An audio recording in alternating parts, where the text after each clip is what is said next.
Hi guys, I'm Marie. And I'm Maddie. Oh, Jesus fucking Christ. Madison's trying to pull her microphone closer to her because she's laying back on the couch right now and almost pulled the entire stand down with her. So, yeah. Hopefully everybody's doing well with our lovely summer ending. We have rain. It's horrible. Yep, it's horrible but normal. Horrible but normal. We're dealing with it. I might be sinking into a deep, dark depression, but that's fine. Today we're going to be talking about Denise Thiem, who went missing in 2015 while hiking the Camino de Santiago. We have some new words in this episode today. We looked them up, but we'll see how it goes. So be nice. Now, Denise was 41 when she decided to quit her job and travel the world. She was born in Hong Kong but lived in Leachfield Park, Arizona, and she was an IT project manager at PetSmart in Phoenix.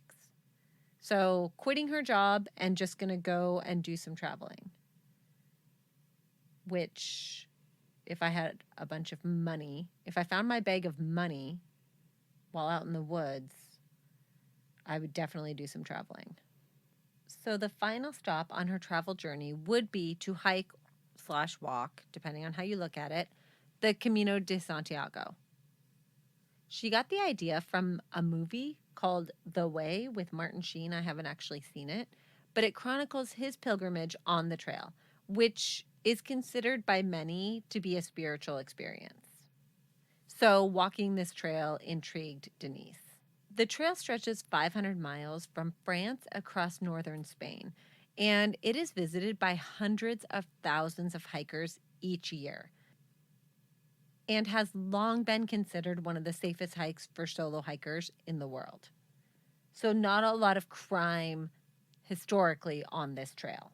The trail ends in Santiago de Compostela, which is believed to be the burial site of St. James. After Denise does some traveling in other places, she makes her way to Camino.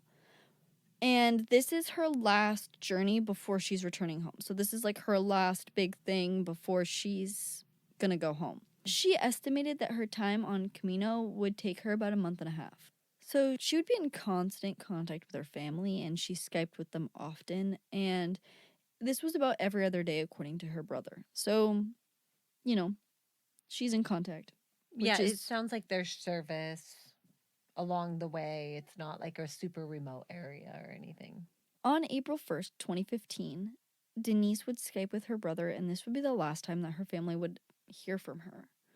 She would also withdraw 200 euros from her bank account, and this would also be the last time her account was ever touched.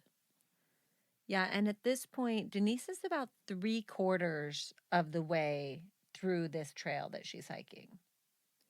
So, on April 4th, Denise emailed a British woman that she had met earlier on her route saying that she had arrived in the town of Estorga and planned to attend Mass the next day before continuing her walk. The next day, April 5th, Denise went to Mass at the cathedral in the town of Astorga, and after Mass, she watched the end of an Easter parade.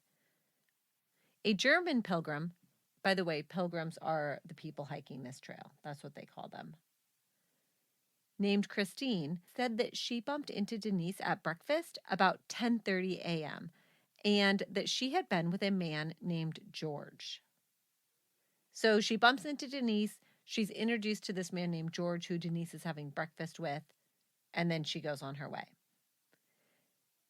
Now, it would be weeks before any action is taken on Denise being missing.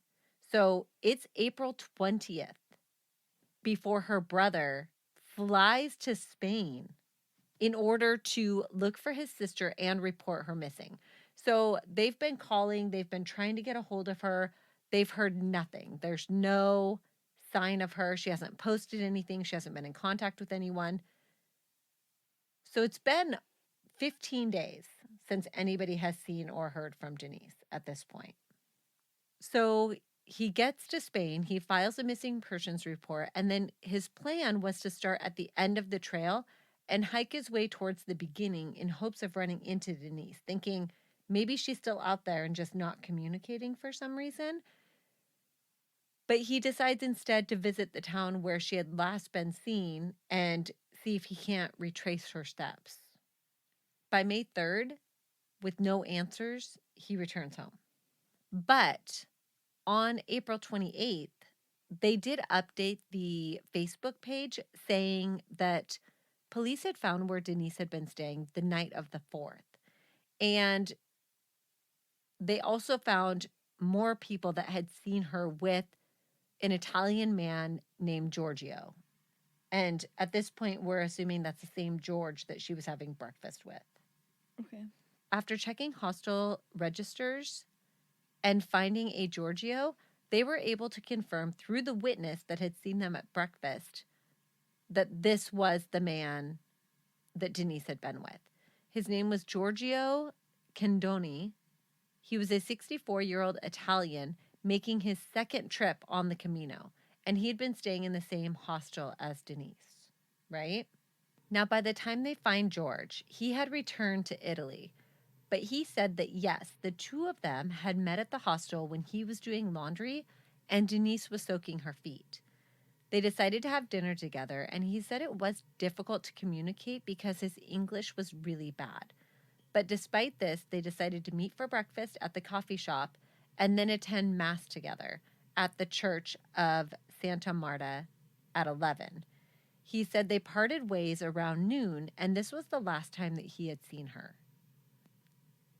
George would say in an interview with As Central that he has a heavy heart and speaks of his regret for not walking with Denise as they both departed Astorga on Easter Sunday, and that it's difficult to imagine anything odious taking place on a day that the sun shone so brightly.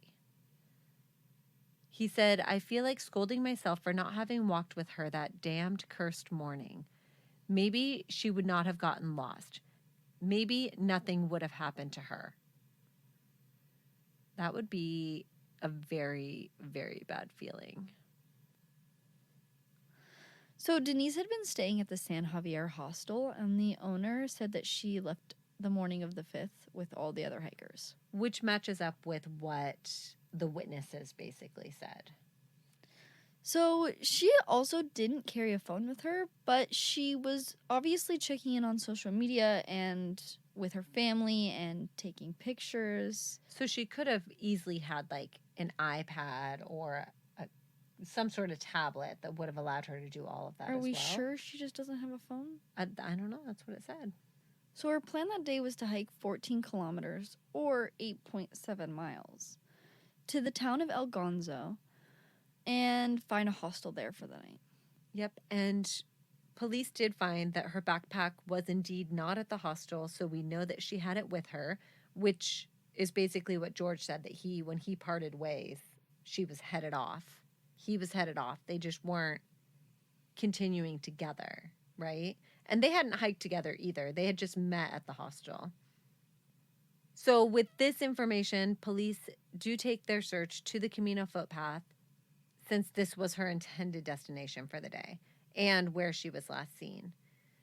Now, the path isn't very rocky or wooded and really has no steep areas for people to fall off of or hide or be unable to find. It's pretty open. It's a pretty open area. Police were hoping to find signs of her or her backpack that may have given them an idea of where she went, but they find nothing. Denise, at the time of her disappearance, is 5'4", about 120 pounds, and was said to be carrying a turquoise backpack, which would have been easy to spot, or maybe easier to spot out there. Don't you think? Yeah, I guess, but time and time again it's shown that it doesn't matter if you have colorful stuff or not. It can still be hard to find, yeah. Yeah.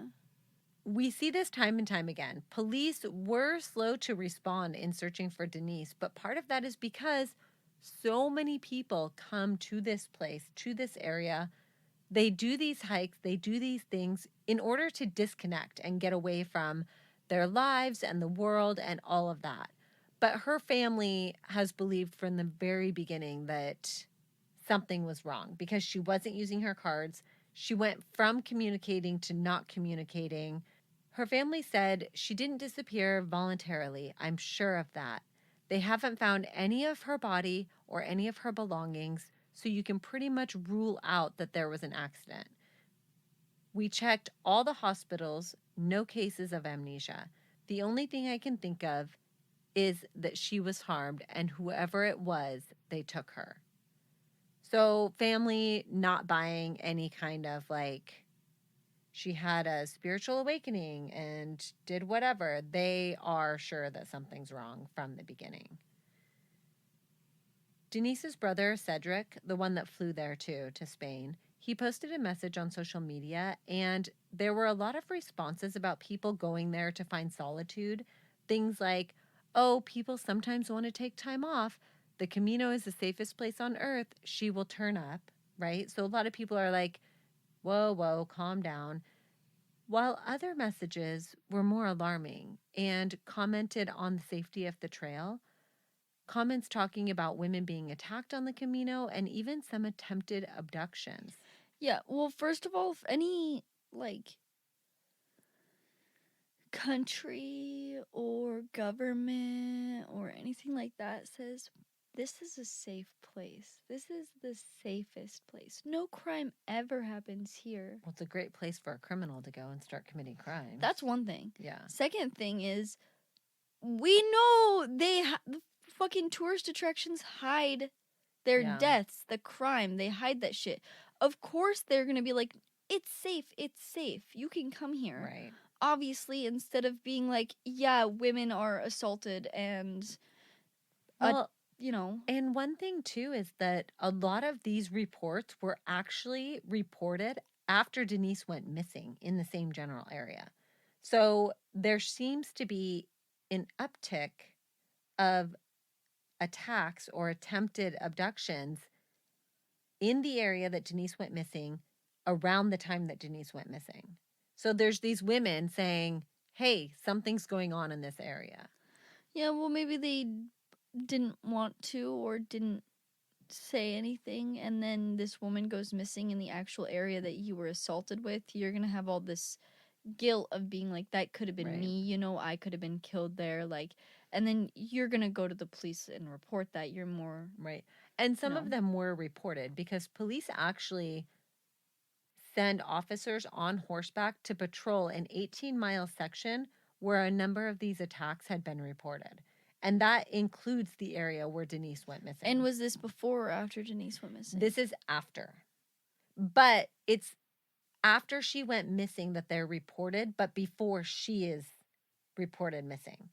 So before police know that there's an issue with Denise going missing, other women are starting to report incidents in the this area. all isn't like a chain reaction from her going missing, her like getting out in right. the It's, like news. It's more than just Denise. It's other women as well reporting an issue in this area. Well, that's not my question. My question is, like, this, like, the horseback riding and all the women reporting the assaults and stuff that happened after she was already missing, but before it hit the news, right? Some of it, yes. And then some of it happened after. Yeah, some of it happened after. But did the horseback riding start before or after Denise's story hit the media? Couldn't actually find the day that they sent the patrols out, but I'm assuming it's after. But all the reporting from the women don't just start after Denise gets media coverage. They start happening before we even know that Denise is missing. Okay, gotcha. Yep. Understood. That's my question. I was confused by that. It was not clear. There was also a comment in a chat room 3 weeks before Denise went missing. Another hiker named Josie from Germany had written that she had been lured off trail by a fake arrow where she met a strange man. On the wrong path, a masked man attacked me with a stun gun. However, I was able to free myself and run away. No. Yeah. So, a fake arrow. So, there's already information out there about people being lured off the trail Yeah, that's before fucked. Denise even goes missing. There is a big Camino web forum, and a man named Ivar Rekve, who runs it, had posted on his forum saying, "Some people like to leave their devices at home. So many times I get messages from parents at home worried." He said that usually what happens is after a week, they move back into the forum saying everything is fine. And in the beginning, I thought this was a similar situation. But after 2 weeks, 3 weeks, we were starting to get a bit worried. He would email about 5,000 current and past Camino hikers asking for anyone that may have seen Denise. Wow, it's almost like you probably shouldn't have been that surprised when a bunch of women have been attacked in this certain part of your hike, and then a woman goes missing in this certain part of the hike. Right. He posted on May 18. There has been some improper behavior reported towards women over the last few weeks on the stage between Astorga and Rebinal. These reports are sufficiently credible, and we would like to make a general advisory that pilgrims walking alone on this section of the Camino Francis might want to walk in pairs or groups. This is the general area where Denise, the missing pilgrim, was last seen a few weeks ago. The local police are still working on finding Denise and also are aware of these latest occurrences. The Camino has been a very safe place, and it still is, but it only takes a few to make the situation more uncertain. This message is not made to scare anyone, but more to inform of the situation, so that if you are walking this section in the next few days or weeks, can make the necessary adjustments and find a walking partner. If you decide to comment on this thread, please try to stay away from speculations, so that this thread can become a place where pilgrims can come and learn what we actually know, and not rumors or speculation around this topic. The mods will help me with this.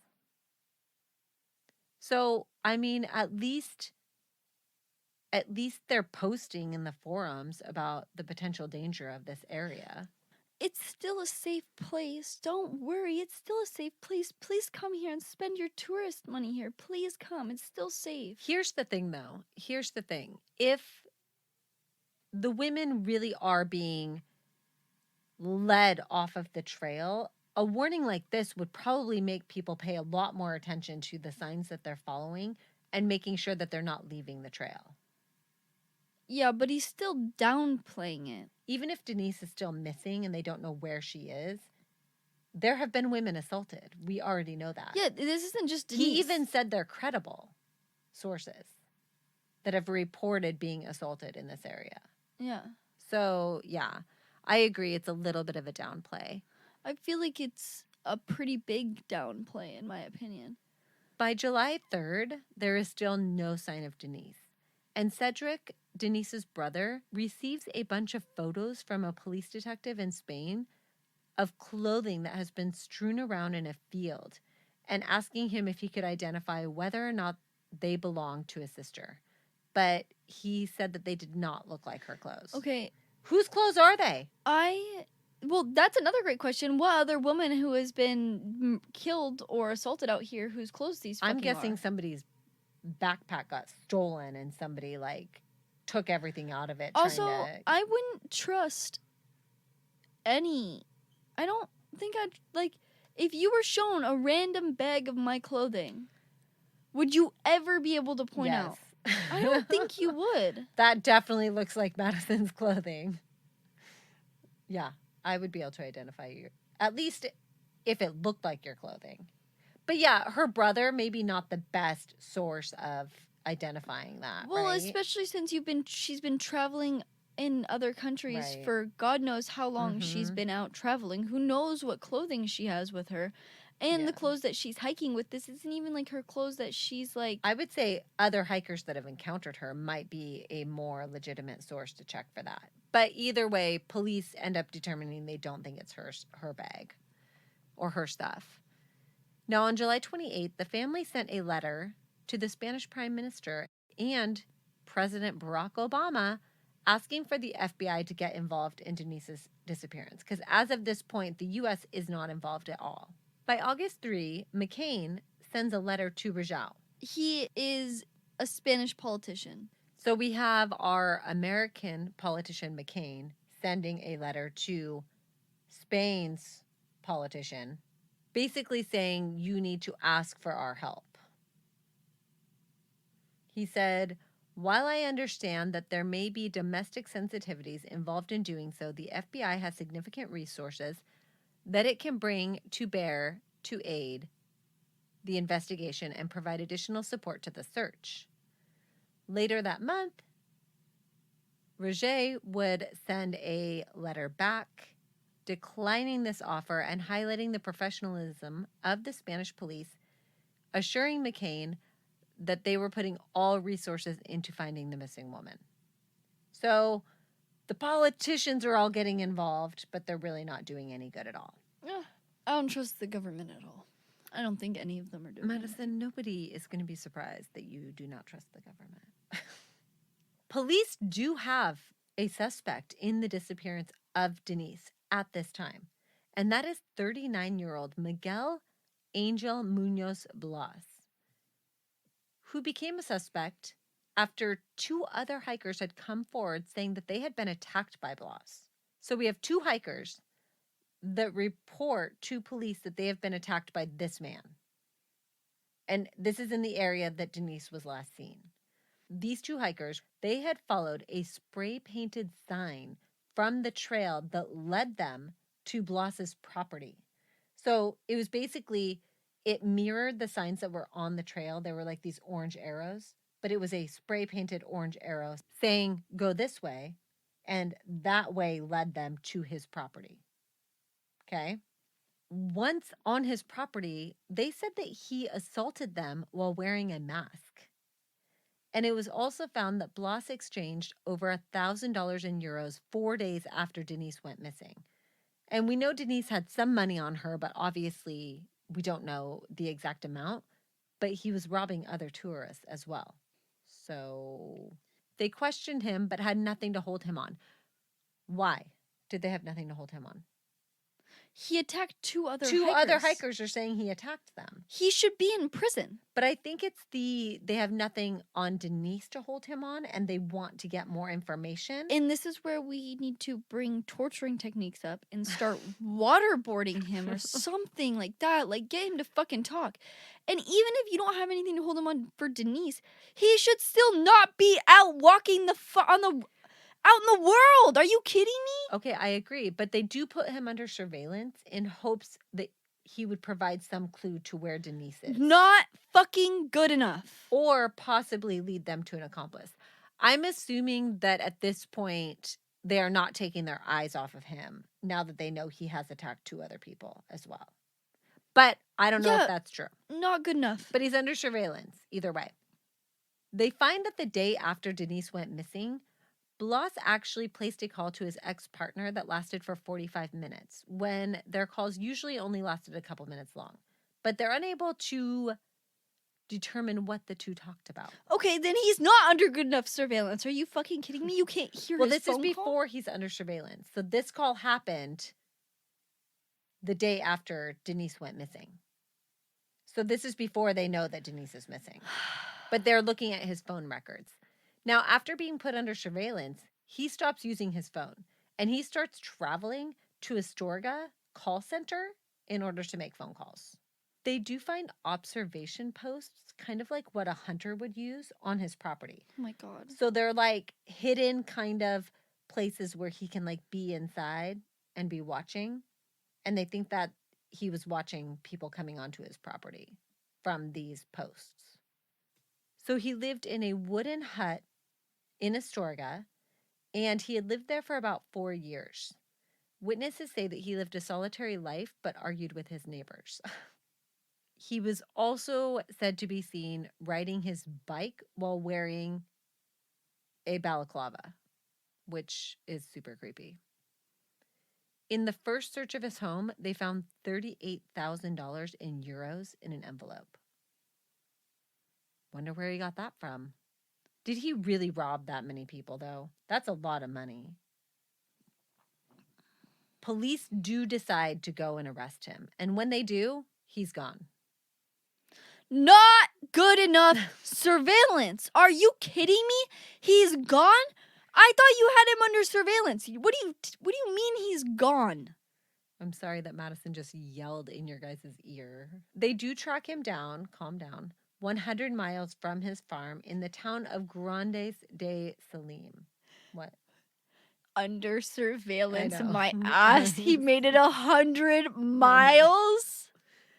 Now get this. He would confess to the murder of Denise and say that he had murdered her because she cast him a disapproving look. He led police to a remote woodland behind a long stone fence near Castrillo, where they would find Denise's body. On September 11 of 2015, Spanish police announced that they had found what they believed to be the remains of Denise. Police would say, "We have taken 5 months, but the murderer was arrested and the body's been found. We have one of the best police forces in the world. The route has only seen this one incident in many years of history." What about all the other women that were assaulted by this man, by other men? Are you... Okay. Police also find a saw near her grave with blood on it, which they would test for Denise's DNA and would find on it.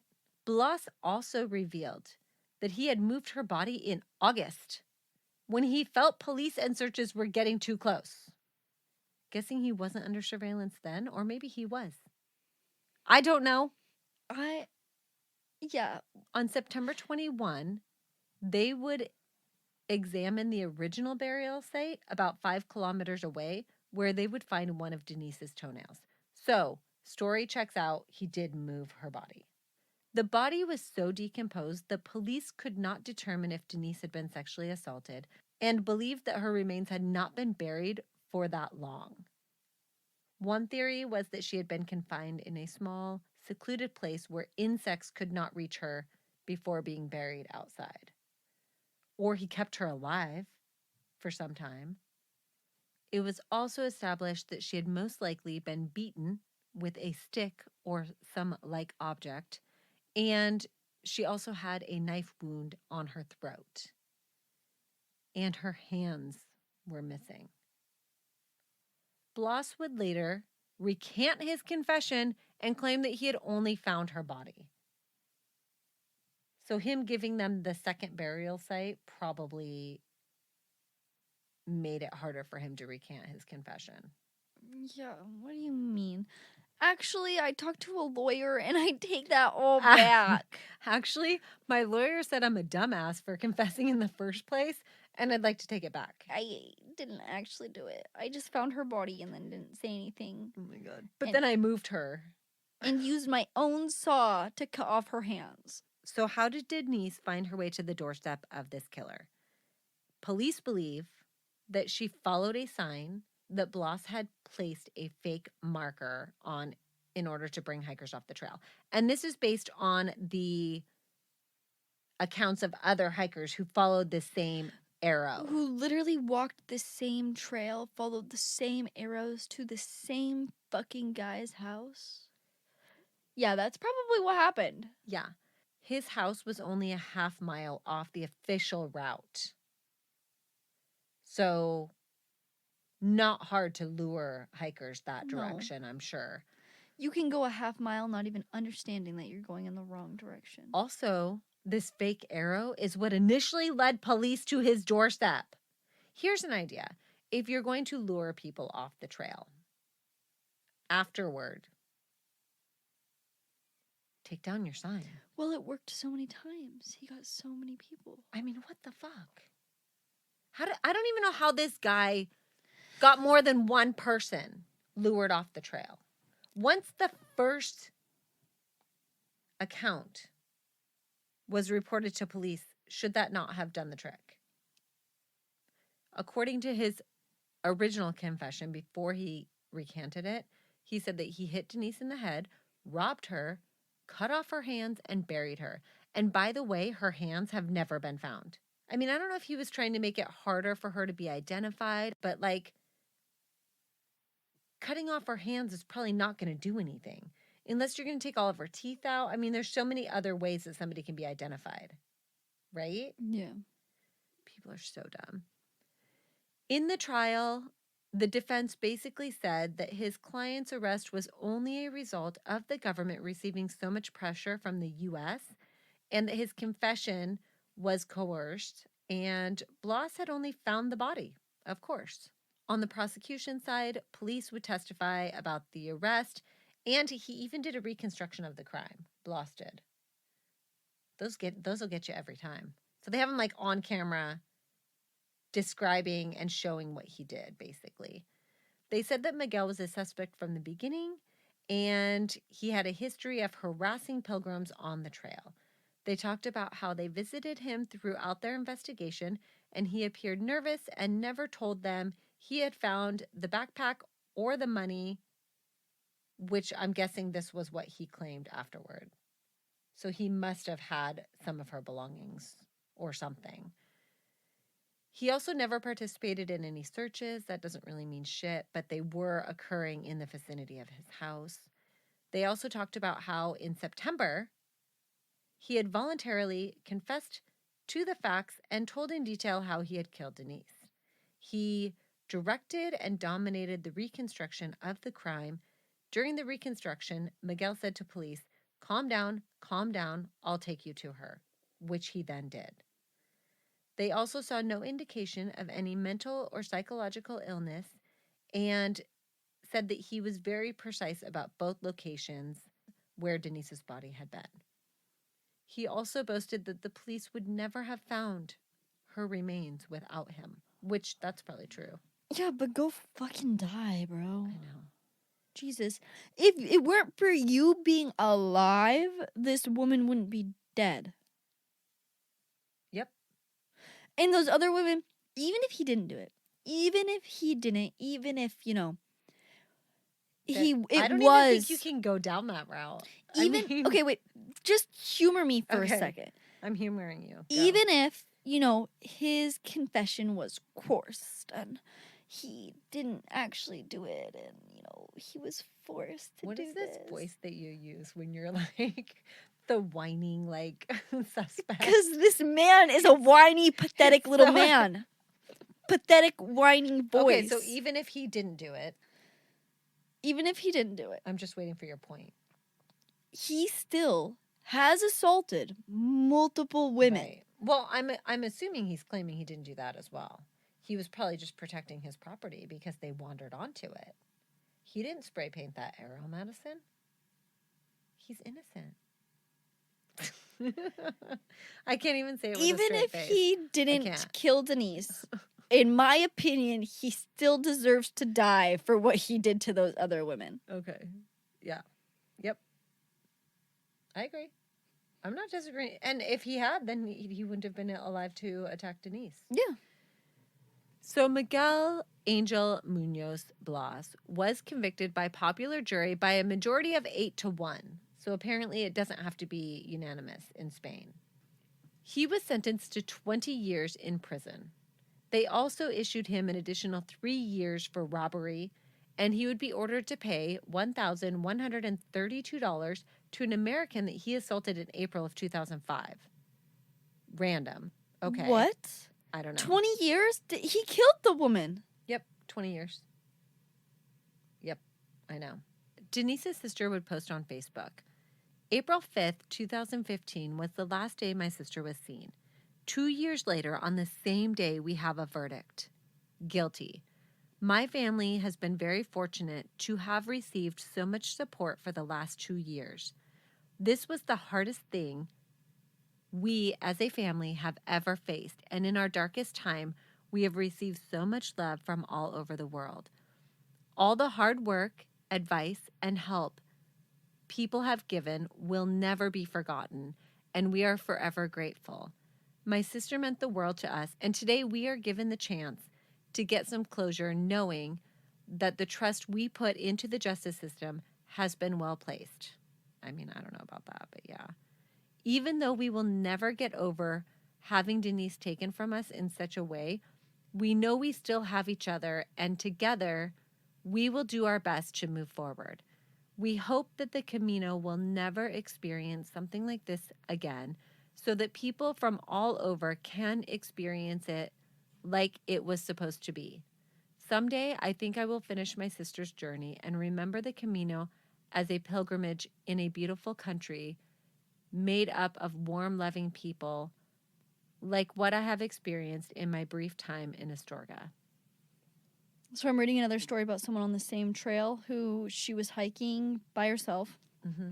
A man steps off in front of her, in front of the trail, wearing a backpack. Light-colored jeans. He's all dirty.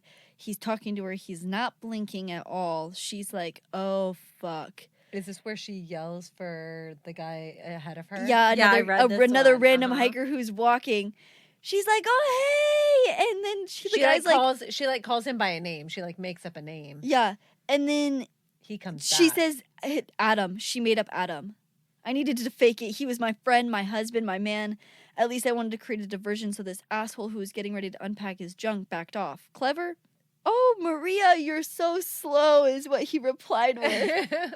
Yeah, he came back for her. Yeah. Yeah. Smart. Super smart.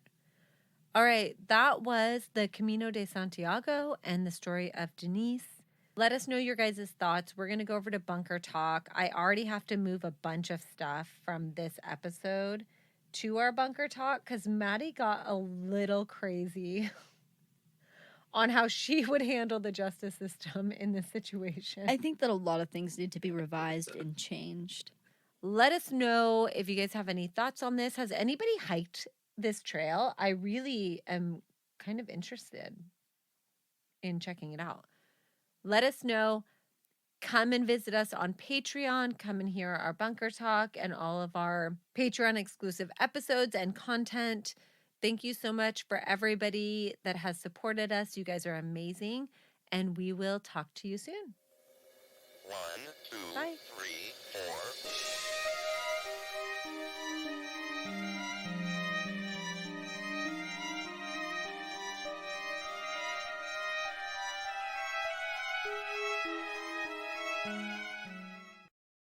I'm like, what if we found a bag of money? What if we found an Israel Keys bucket? Well, you could be like the cocaine bear and found pounds and pounds of cocaine. And I bet somebody in our group would have been able to sell cocaine if we found it.